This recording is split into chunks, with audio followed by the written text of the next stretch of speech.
Secretary Armin Luistro revolutionized Philippine education with a K-12 program. When it is fully implemented years from now, its effects will be irreversible, hopefully for the better. After the Aquino administration, Brother Armin promised himself a year-long sabbatical, but a call came to run Philippine Business for Social Progress. PBSV has a 2 billion peso a year budget, which makes it, and now Brother Armin, one of the biggest players in the social development world. And I am very happy to have this time with him today. Brother Armin, thank you very much for welcoming us here. So, June 30 last year, you bring Noy Noy back to Times Street, and before the call from PBSV comes, what were you doing? Doing much of nothing, essentially. I told myself I needed time to really just have nothing much to do. No? And I essentially did the best thing that I ever do when I have time. I take a long ride around the little villages of the Philippines and meet ordinary people. And that actually gave me a lot of energy and hope. Unlike Secretary Rojas, you did not blog about this? I'm not the blogging type. I am the pondering type. I generally kind of absorb the stories of people, their lives, and ordinary events, and mull over it for some time before I share it with others. So about 2 months later, 2 months into this year-long sabbatical, the call comes. And how long did you ponder and mull? How much of a hard time did you give them before you said yes? Well, it took me 6 weeks of agony before I said yes to DepEd. This was like 6 minutes. Only because I knew I cannot go back to LaSalle. One, there was a 1-year furlough that I needed to wait over. Two, I really felt people that I've met and been engaged in DepEd, in the public sector,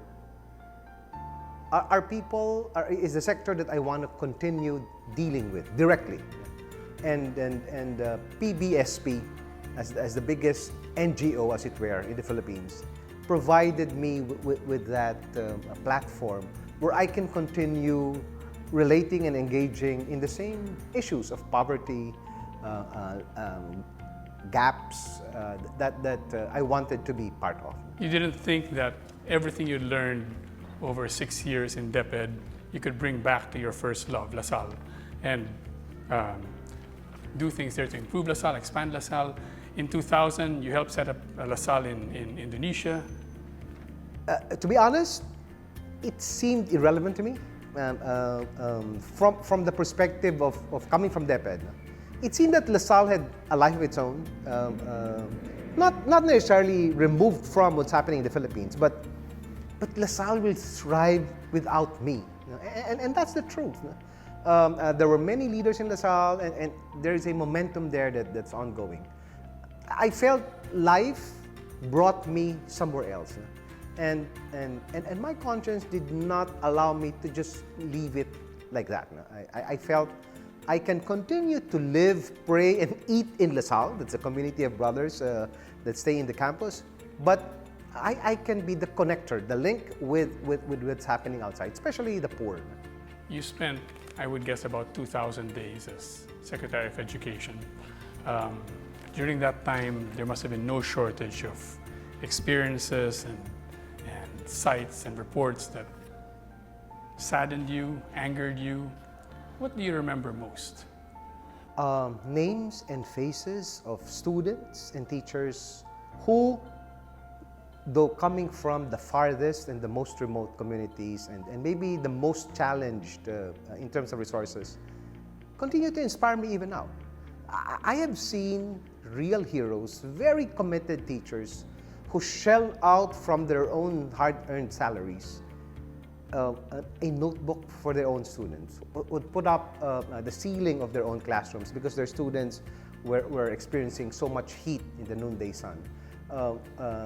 Those types of people who are never reported in media because what is sensational are those who are corrupt and those who don't do their jobs.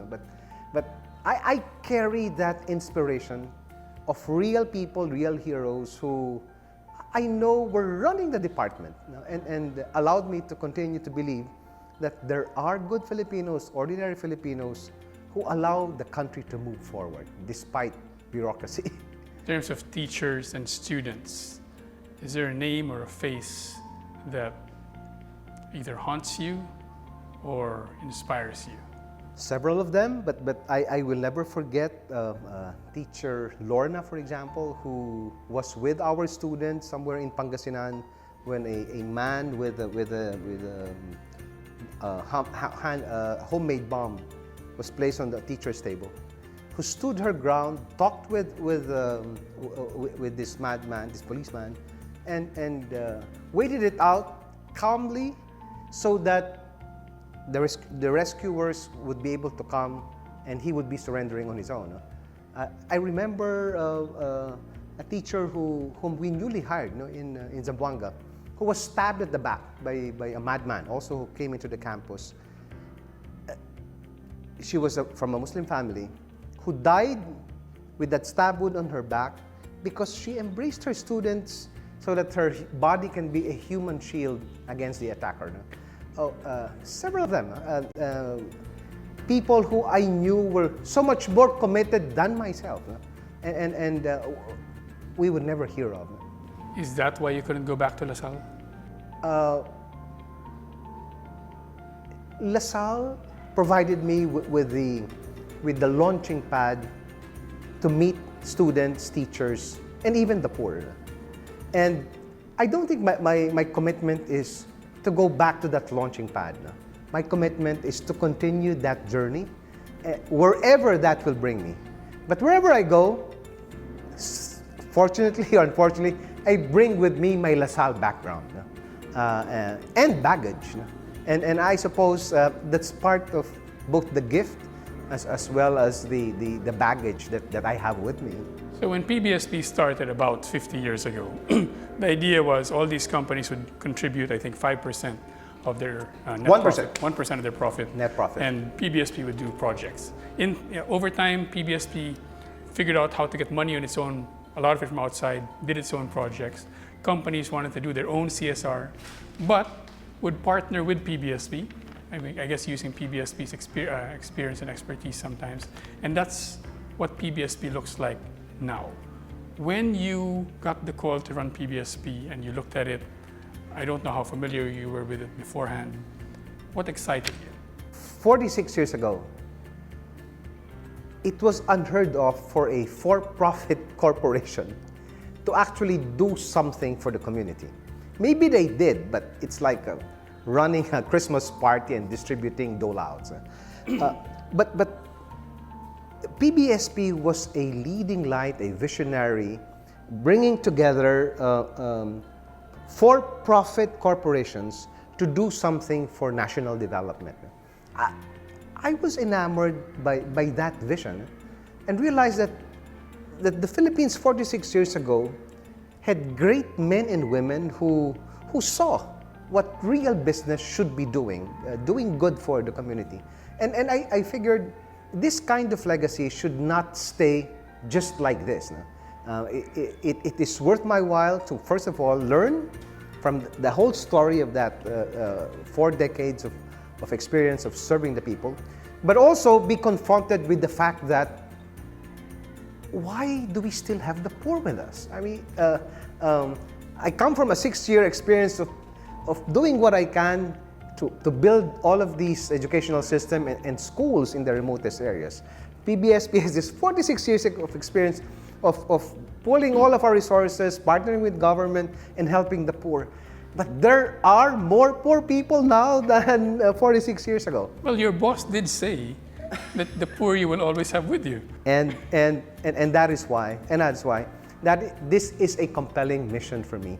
It's about a finish line that needs to be targeted, even if it's something moving and maybe in my lifetime I won't reach it. But I have to keep running. I can't stay still. People may not know it, but probably your most popular program is Brigada Escuela. And you have Happening this week. Right. thousands and thousands of people, Millions. millions of people, hundreds of companies or thousands of companies involved in that. That's a relatively short period during the year.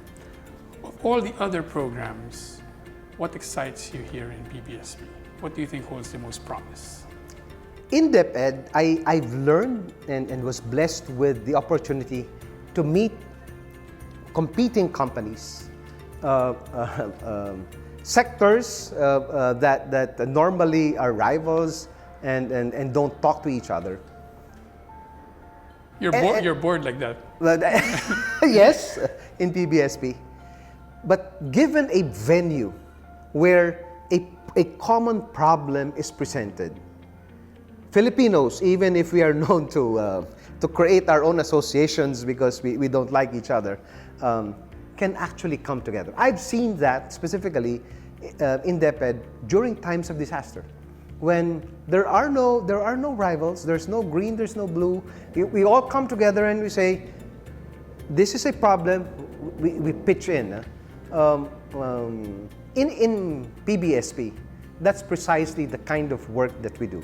We bring together the corporate world, we bring together various sectors. And in the next few years, we're pushing for a collective impact where you really need the work of involvement of everyone so that you actually solve the problem of maybe one family. But that collective impact should be more sustainable than if you were just to solve one little problem. You've mentioned that phrase to me before. Is that your mantra, collective impact?